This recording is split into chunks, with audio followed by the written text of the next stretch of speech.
I'm ready. I'm ready. Here we go. Here we go.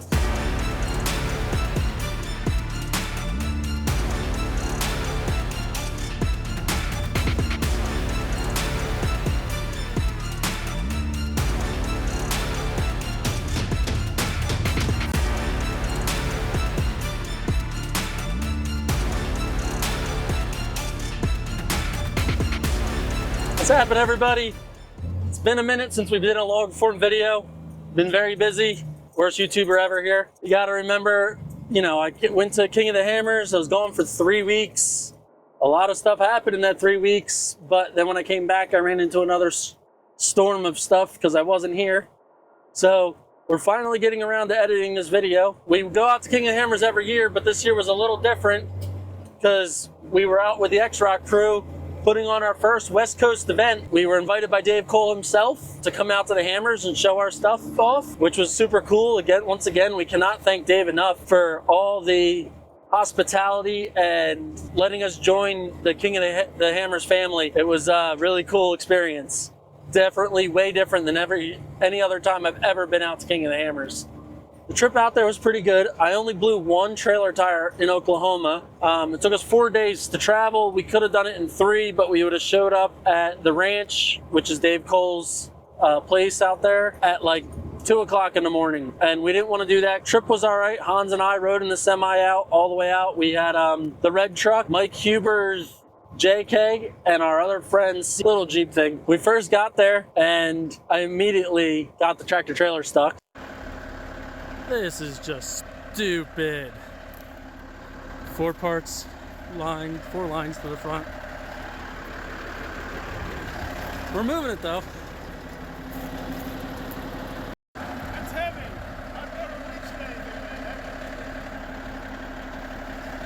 heavy. Ended up, once we got it moving, we just went down to single lines and just kept pulling her out. Oh, let's get set up here. The next morning, we go to sleep. They said we might get a dusting of snow. Hans calls me in the morning and says, we're not doing anything today. There's snow. Come on, we're in the desert. There's not that much snow. It can't be. I thought I came to the desert.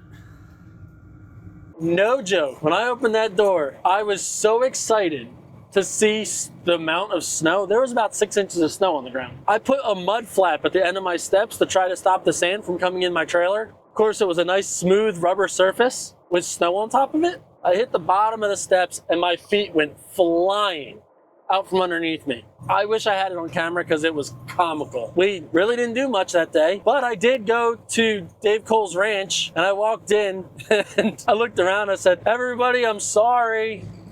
And everybody looked around like, why is this guy saying sorry? I guess I was supposed to leave the snow back east. It was funny. Everybody laughed. We spent a little bit of time in Hammertown when we could, after we ran out of daylight mostly, just to go hang out, check out the town, showing Hans the difference between how Hammertown goes from like a big group of the desert trucks, dies down there for a couple days, and then rebuilt back up to King of the Hammers, which was wild. X-Rock went very smoothly. We had an excellent time. We started out with 13 drivers. We ended up cutting 3 of them for the event.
Brett Dickey, one of the youngest competitors of X-Rock, walked away with the $10,000. Super cool. We actually had Dave Cole try to qualify. It was really cool to watch. Brought out a drag axle car, which none of us would have done because that's like bringing a knife to a gunfight. After X-Rock was over, we did a couple recoveries there. There was a lot more that I thought I took footage of, but either I forgot to turn the camera on or I somehow deleted them. My bad. X-Rock was on Monday. We decided as a crew of X-Rock that we were going to go around Hammertown and enjoy ourselves and have a day off. And then the next day we did we worked for King of the Hammers. We did the 4400 class qualifying. I was dead center in the middle of the short course.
Really cool spot to watch from that not many people get the chance to watch it from, other than the bathroom. There's no bathroom out there, and let's just say it was a long day.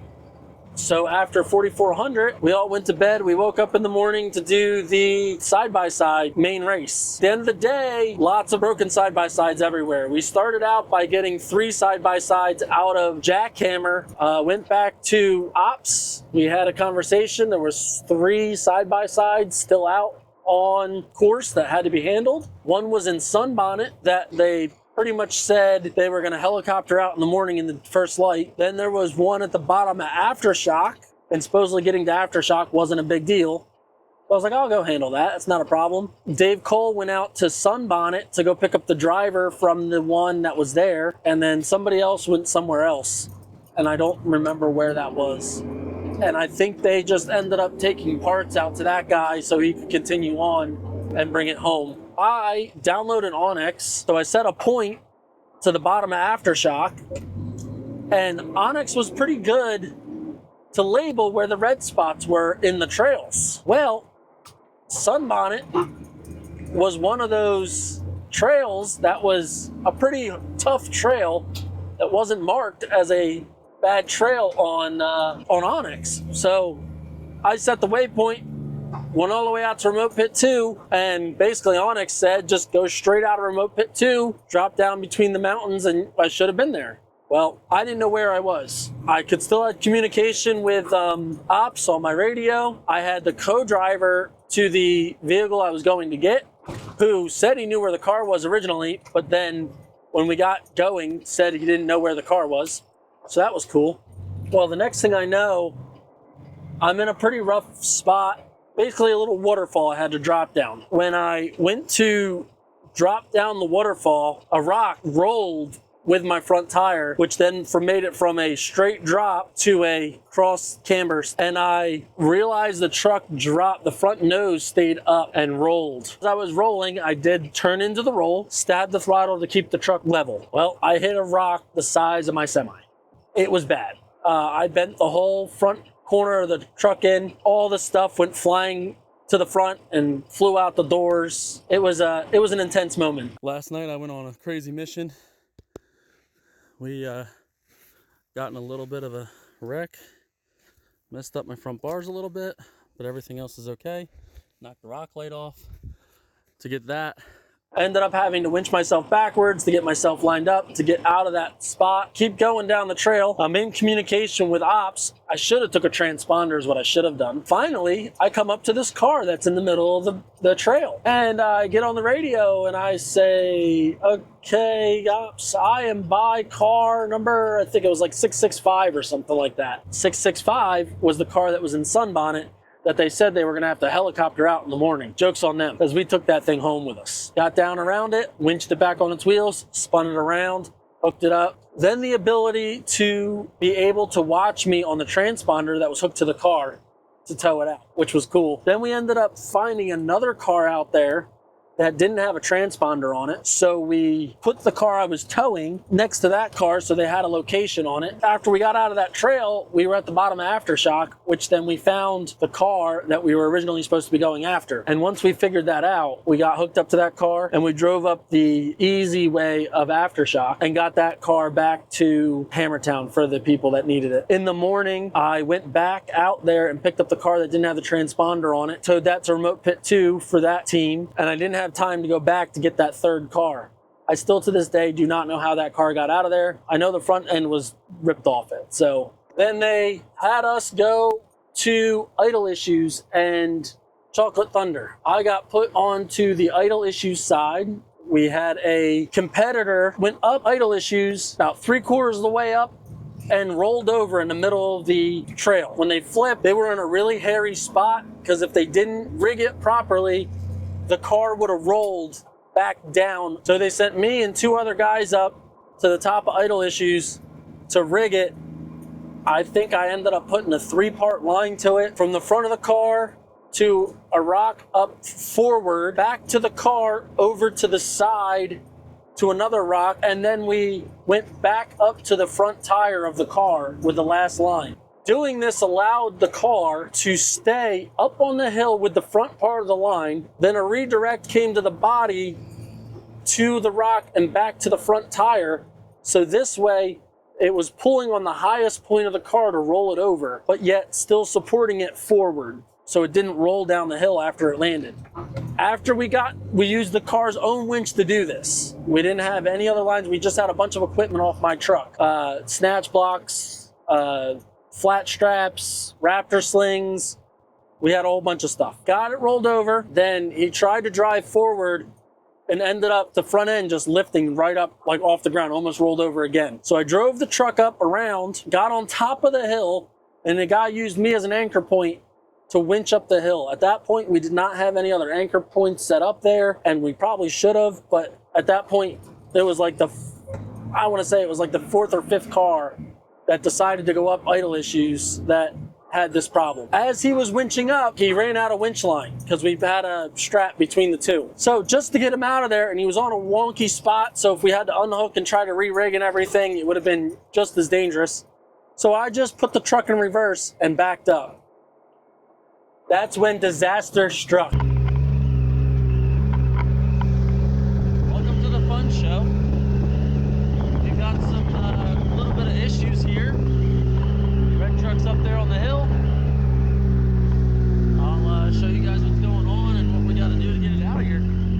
Both ball joints on the driver's side. What I'm only assuming is you couldn't tell really by the footage, but the truck was all aimed onto that front corner, all the weight. The truck was on a lean like that.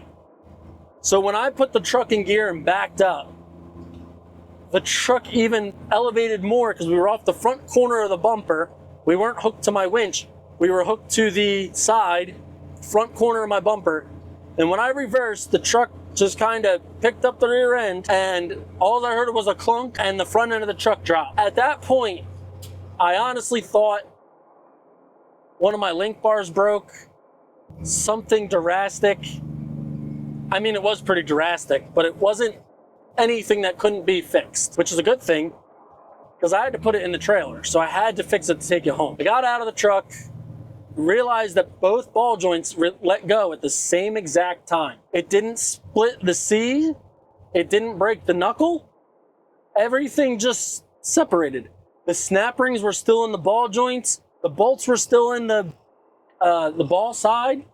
So it literally just pulled perfectly right to pull the ball joints apart and separate. Now we're in a bad spot. Racers could get around me, so they pretty much told me my truck was now a paperweight sitting there. Had a couple people use me for a winch point the rest of the day, but nothing drastic. We ended up going back into Hammertown to the O'Reilly's tent, and I ordered myself a set of ball joints. Went back out there, disconnected everything I had to disconnect to make it towable. Talked to Brian at Viking Motors. He came out, he looked at it, said he didn't want to put his truck in that predicament. So after I talked to Brian, and Brian didn't want to put his truck in a bad spot, I called Rory from Trailmater. What's up, dude? What's happening, Mike? Oh, nothing. How you doing, Cord? Oh, I'm having a bad day, man. Yeah, it sucks. We get it. But yeah, we got Rory here to Gonna come try save and the help us day. Oh yeah, we're gonna get it out of here. I have no doubt. Right on. I tried to get Brian to come help earlier, but he said he didn't want to put his truck in the situation. Rory didn't even look at it. He's already going up there. We're going. Oh man, I got it all pulled apart. Basically, other than the tire being stuck under the bumper, we're ready to roll. Right on. Which way's the best way out? I think the same way he just Right came here. in. This, Yeah. that's gonna be spicy. It's spicy. It's more spicy the other way, I think. But Oh, I'm certain of that. No, I believe you. You've been looking at it. I just what got here. yeah, I've been not dreaming about this all day. Right? The man, the myth, Rory. Recoveries only get twice as hard in the dark. Rory showed up, didn't even look at it, nothing. Drove Trailmater right up there like it was nothing. Came up, got in front of me, and was like, "Okay, well, this is how we're gonna do it." Did not grab vice grips out of the trailer. Grabbed a lot of other things. Think of it as puffing. I just got brake fluid in my mouth. Blech. That did not taste good. 10 out of 10, don't recommend. Right? We did some stuff. We picked it up, got the front tire out of the way, hooked that up to my boom. We talked about how we were gonna slide, because the trucks were on an angle like that. It doesn't look like that in the video. But you can tell that's what it is, because you'll see Rory front dug, then he rear dug, then he had me rear dig over, and literally just slid the whole unit sideways till it was in the center of the trail. Then we backed down the hill, and then my front brake line, we crimped it off, but my brakes were still nothing. So what I did is I left my truck, as we were going down back out of where we were, I left my truck in reverse with my clutch in. And every time he said brakes, I just let my clutch up a little bit to hold my truck back, because the brakes were pointless. And I was in four-wheel low anyway, so why not? I unlocked the other side front hub. There's nothing, no power going to the front. So we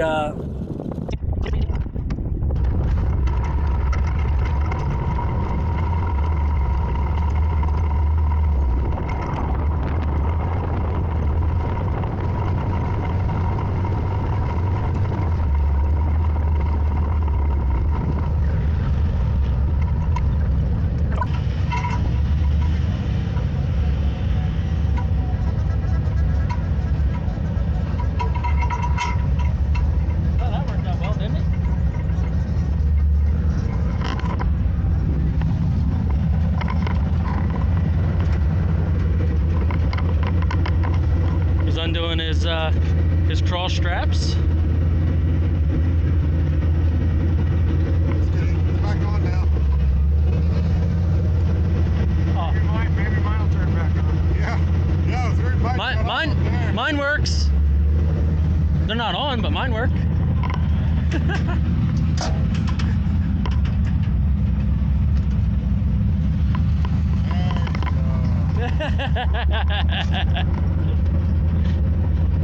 We all got to be giddy about something, right? We slowly made our way out. It was one of the coolest experiences that I never wanted to be in. If you saw on the Trailmater channel, he already put his side of the story up. Like I said, we're way late on it. But Rory was also going to Aftershock to go get somebody else's car that broke a knuckle. Rory unfortunately broke the front axle in his truck, which was kind of karma. Tell it's easier to do what you do back east because you have a 44 in the front of your rig. He literally said, that's good, because karma just bit me and I broke my front axle, which I feel terrible about because there was nothing I could do to help him and he helped me. They ended up welding his truck back together and limped it back to town, Hammertown. We got up, had breakfast, went to O'Reilly's. We're supposed to have my ball joints by 10. They did. Went and got the ball joints. Brandon from Dave Cole's place lent us a ball joint press. Went up, put ball joints in my truck, put it back together, and got it to drive back to the trailer. And we packed up. And by, I want to say it was like 9 or 10 o'clock at night, we were rolling out of Hammertown, heading home, trying to beat the crowd. Nothing wasn't too bad until the last 14 hours of the trip. That should have only been about 7. We got stuck behind a plow train for like 67 miles at 25 miles an hour. But we finally wrapped up. We got home about 3 in the morning. Parked the truck, went to bed, worried about it, and unpacked the truck for a couple days. Hopefully everybody that watched this video got to enjoy it. I appreciate you watching. Thank you again, Rory, Mike, and Sean, for saving my butt. I greatly appreciate you guys. I can't wait to get out to Moab to hang out with you guys. Hopefully sometime maybe later this year, I'll be able to get out and hang out with you. Come out to your world. Thank you for watching. Words, stuff, thoughts. Wow. That's when disaster struck. I don't know why I couldn't say that. That was really hard. That's when I still can't say it. Disaster struck.